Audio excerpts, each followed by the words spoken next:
Well, we've been down this tuning road before, but now it's a little bit easier. Stock Car Corner has this kit. It has the wheels that are sized specifically for the Carrera GT3 cars, and you get some really nice inserts, the gears, bushings, axle, all right here. So this should be interesting. Let's get started.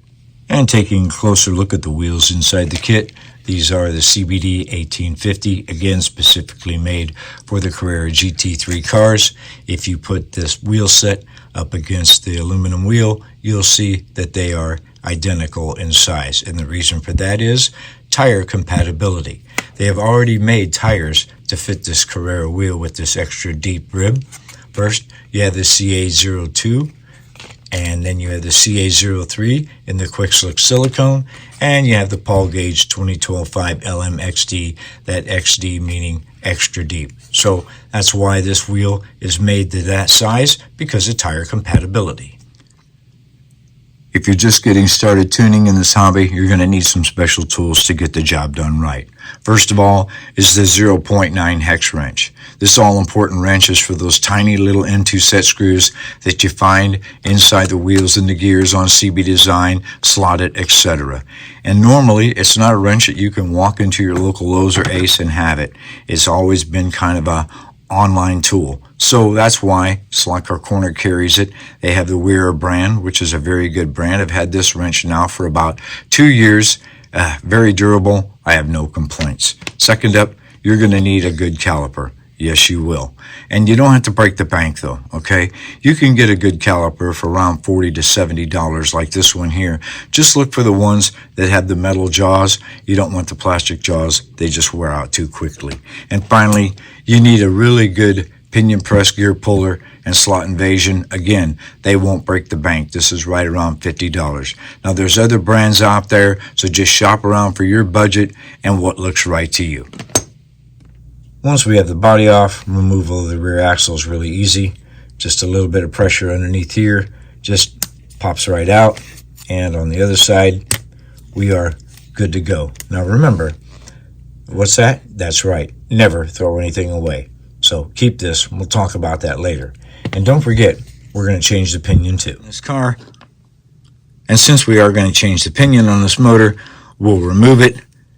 Really easy, flat tip screwdriver, just like this, and pop it up.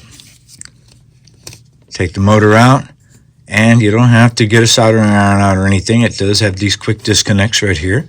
So, right here, grab a hold, and there you go. Removal of the plastic pinion is pretty simple. A lot of times you can just use that same flat tip and get between here and the motor can and press it off. But like this time, it's a little bit too close. And my go-to is the sprue cutters. It gets right in between the pinion and the motor can, just like that. So you can see it didn't take a lot of pressure. And then basically with your fingers, you can just pop it right off. You don't have to do this, but I find it helpful with some of the pinion presses out there. You want to make sure that the pinion, the face of it, clears the flange right here on the boss. You want to make sure that it's aligned properly to the crown gear itself, and you don't want to have to push the pinion on too far. Or sometimes when you put them in there, you don't push it on far enough, then you're getting contact, then you have to take it out and do it again. So I find that marking like this can come in handy. So I just use my tweezers, I hold the pinion in place, then I come in here with a good old Sharpie and make my mark. Alright, so now we're going to install the pinion on the motor. I take the pinion, put it here on the motor shaft, just give it a little bit of pressure. It'll hold it in place while we get it into the press. This, of course, is the slot invasion press. You can see the end here. That's where the motor shaft goes there. And on this side right here, this is where the motor shaft will make contact with the bolt. So we'll go in here, place our motor in just like that. Just doing it visual alignment right there. And we start the press process, making sure you can see right there, there's your hole, right? Then you just move the motor up by hand, just like that. There you go. You can see how your motor is flat with the press. That's what you want. And you can begin the process, just like that. Now, let's turn it over. We're going to find that mark that we made. See it? There we go. Just going to keep going. And good to go. Take this out, loosen it up. As you see, we talked about that. You didn't have to get your soldering gun out. You can just use a quick disconnect. There we have it. Now, let's bring it over here. And let's place it in here to test fit. Yeah, perfect. Good to go. We have, yeah, that's right, clearance. Plenty of room there, clearance between the front of the pinion and the ground boss there and the flange, right? And the gear is centered right there on the pinion. With the Carrera motor mount, you can see there's a little bit of free play movement here, back and forth. We don't want that, so we're going to use some adhesive. I highly suggest not flowing super glue down in here, because never say never. Trying to get this out after a good super glue, it's not as much fun as you would think. So we'll try a different approach. Method number 1 is using good old E6000. Yeah, this has been a really good friend to us in this hobby. The only thing about it is it takes time to cure. So about 24 hours. So if you're in a hurry, this may not be your option. But if you do choose it, just remember to clean up the motor here. It gives the adhesive a little bit more to bite to. I just use a little bit of 200 sandpaper here, as you can see, and I just kind of lightly score the surface, making sure it's clean. Then we can add the adhesive and pop it into the chassis. A faster method that works well is UV glue. Just a little bit right here. Just right there. And here. Just making sure you have a good coat there. And then give it a zap.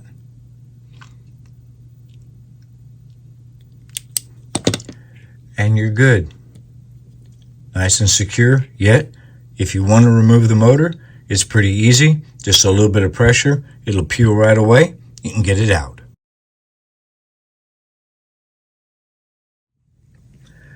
As the alignment video shows, I just want to re-emphasize, do not use a moto tool or anything like that. Just do it by hand, just very gently in here, and just like that, that's it. That's all you really need for these Carrera cars. So now it's cleaned up and ready for your bushing install. The bushings that come in the kit have a slight countersink to them, kind of acts as a well, so to speak, holding onto the lubricant. I usually place that to the inside. So after we've cleaned up the chassis with the burr bit following the bushing alignment video, go ahead and put this in, and it'll just snap in by hand. Doesn't take a whole lot of pressure. And there we go. Regardless what adhesive you use, when you're finished, if that happens, you're good. Now we're close to assembly, but I want to talk about the crown gears. You'll notice that this comes with the slotted gear, and it's a little bit larger diameter than the stock gear. We'll take a look at that. So the stock gear is, just about right, and we will zero that out and take a look at the slotted. And that's just about right. So what does that mean when it comes to installation? Let's talk about it. You'll notice this area here in the chassis creating a bulge right there. And what is that for? That's right, clearance for the crown gear. Will it be enough for the slotted gear? Well, let's just find out. So bring this here, put our gear in place, bring it across. There we go. And if you turn it, yes, it does. However, the diameter of the crown gears change with the number of teeth. If you try to go up to a 28, it will not clear. That's how close this is. So if you decide that you want to go up a tooth, then you're going to have to remove some material in the chassis. And if you're going to enlarge that for any reason, that's right, your Dremel with a milling bit, you'll have the motor removed. You don't want to do it with the motor and pinion in place, and you can dig into that and remove the material. But like I said, with the kit itself, the 27 does clear. although the crown gear does clear the chassis, on the Vet, this interior mount is such a large diameter that right there it makes contact. So get my milling bit out and just sanded that away. Just about ready for installation. I wanted to paint the wheel to look like the prototype. You're going to paint it whatever color for your car. In this case it was just black, and I just used the Sharpie. These little pens, they work great. Got right in there easily enough. Then the inserts, they fit really well. There we go. Great fit. Yeah, we're ready for a tire, then on the car. So like we said, never throw anything away. You want to keep this for spares anyhow. But now we can measure this and we can get our width. So, yeah, 62. Yep, just about right, 62.50. Now we know what to set our new ones at. Now you can come in here and just mark the area here. You don't really have to do this. You can pretty much do this by sight. So I'll take the wheels off now, get the tires on, give them a truing, back on they go. Depending on the distance, you'll see right here, you don't have a lot of distance between the inside of the tire and the chassis. So with Paul gauge tires, you're probably going to have to sand or trim the inside sidewall, and that's what we're going to do here. So to better illustrate this, here is the finished wheel and tire. As you can see, I've got the inside sidewall pretty much flush with the wheel. Here is a stock wheel. That gives you a pretty good idea how much material we've taken away. It doesn't seem like a lot, does it? But when you're trying to achieve this and getting that clearance between the inside sidewall and this chassis edge, a little bit means a lot. And here we are, trackside. Thought I'd bring it out here to show you. It's all finished. I know it seems like a lot of work, but it really doesn't take that long to do. It took a lot longer to do the video.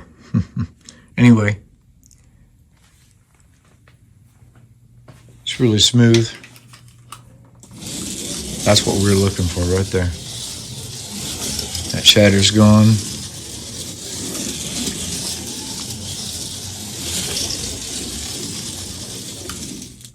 Yep, get the body on, but that's it. That's smooth. That's what we wanted.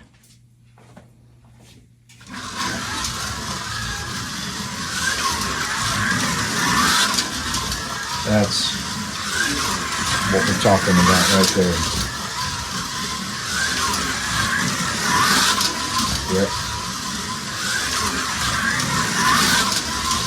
Beautiful.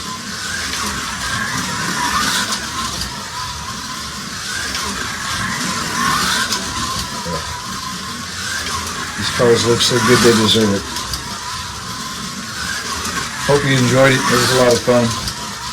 I know it was kind of long, like I said, but just trying to cover every little thing, kind of share a few things along the way. That's what this is all about. Anyway, thanks for tuning in. Look forward to all your comments, your feedback. Stay safe, stay healthy. See you online.